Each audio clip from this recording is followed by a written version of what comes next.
Hi friends, అందరికీ నమస్తే. అందరూ బాగున్నారా? నా ఛానల్ నేమ్ వచ్చి భవానీ ఇంటి విలువలు. నా ఛానల్ని సబ్స్క్రైబ్ చేసుకోండి.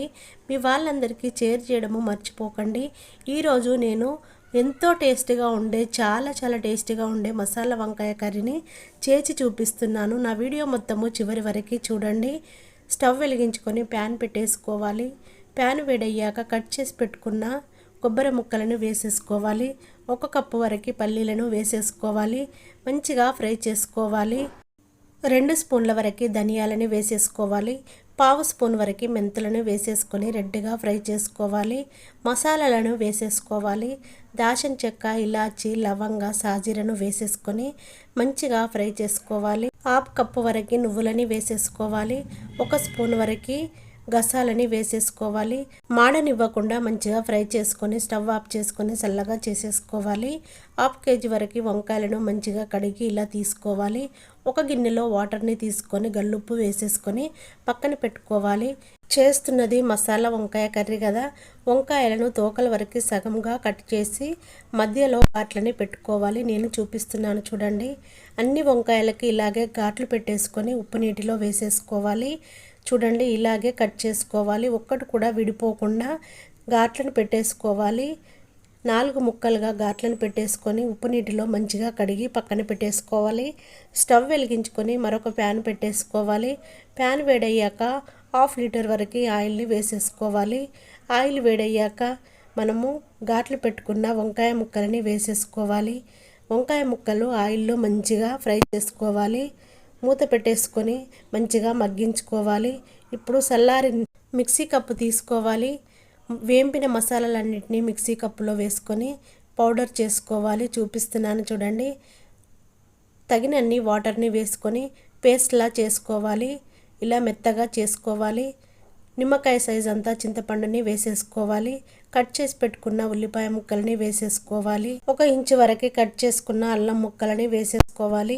వెల్లుల్లిపాయలను వేసేసుకోవాలి. 1 కట్ట కొత్తిమీరను వేసేసుకోవాలి. మూత పెట్టుకొని మంచిగా మిక్సీ పట్టుకోవాలి. మెత్తగా మిక్సీ పట్టుకోవాలి. మూత తీసుకొని వంకాయ ముక్కలు మగ్గాయా లేదా చూసుకోవాలి. చూడండి, ఒక సైడే మగ్గాయి. మళ్ళీ వీటిని అన్నిటినీ ఉల్టా చేసుకొని మూత పెట్టేసుకొని మరొక 5 మినిట్స్ మగ్గించుకోవాలి. మంచిగా మెత్తగా మగ్గిపోయాయి. ఒక ప్లేట్లో వేసేసుకోవాలి. అదే ఆయిల్లో బగారి పువ్వు, బగారి ఆకును వేసేసుకోవాలి.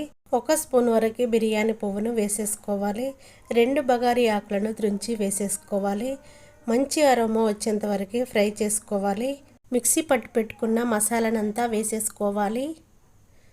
మొత్తము మిక్స్ అయ్యేలా కలుపుకోవాలి. ఇలాగే ఒక 10 మినిట్స్ వరకు మంచిగా ఫ్రై చేసుకోవాలి. 1 స్పూన్ వరకు పసుపుని వేసేసుకోవాలి. 1 స్పూన్ వరకు కారం పొడిని వేసేసుకోవాలి. 1 స్పూన్ వరకు ఉప్పుని వేసేసుకోవాలి. మంచిగా మిక్స్ అయ్యేలా కలుపుకోవాలి.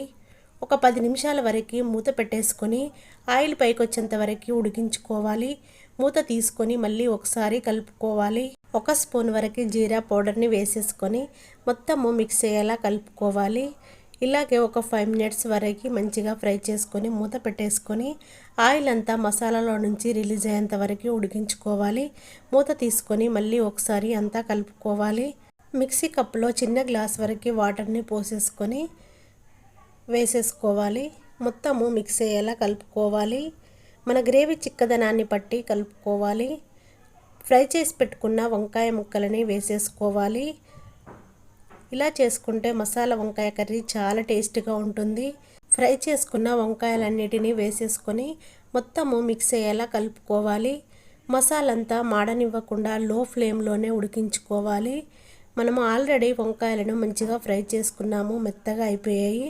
ఇప్పుడు గ్రేవీ చిక్కగా అయ్యేంత వరకు మనము మూత పెట్టేసుకొని ఒక 5 మినిట్స్ వరకు లో ఫ్లేమ్లో ఉడికించుకోవాలి. మూత తీసుకొని ఒకసారి కలుపుకోవాలి. కట్ చేసి పెట్టుకున్న కొత్తిమీరను వేసేసుకోవాలి. ఎంతో టేస్టీగా ఉండే మసాలా వంకాయ కర్రీ రెడీ అయిపోయింది. బగార్ రైస్లోకైనా, వైట్ రైస్లోకైనా, రోటీలోకైనా చాలా టేస్టీగా ఉంటుంది. ఇలా చేసుకొని చూడండి. ఎలా వచ్చిందో నాకు కామెంట్ చేయండి. మీ వాళ్ళందరికీ షేర్ చేయడము మర్చిపోకండి. నా ఛానల్ని సబ్స్క్రైబ్ చేసుకోండి. బెల్ సింబల్ వస్తుంది, దానిపైన క్లిక్ చేస్తే ఆల్ అనే ఆప్షన్ వస్తుంది. Thank you for watching. నేను మీ భవానీ. మరొక వీడియోలో మళ్ళీ కలుసుకుందాం. Bye friends.